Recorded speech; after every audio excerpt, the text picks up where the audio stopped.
Masihkah kau mengingat di saat kita masih 17?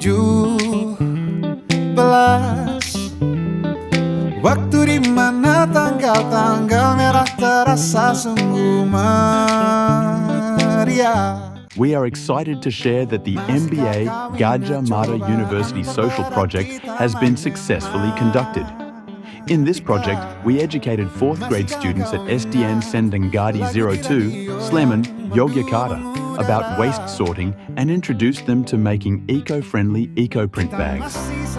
This initiative aims to reduce plastic waste while teaching sustainable practices to the younger generation to keep our lovely Yogyakarta city clean and fresh.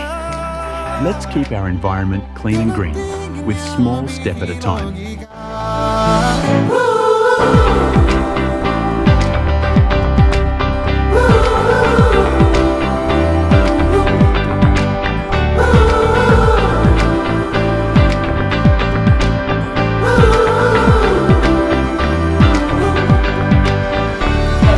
Putaran bumi dan waktu yang terus berjalan menempa kita.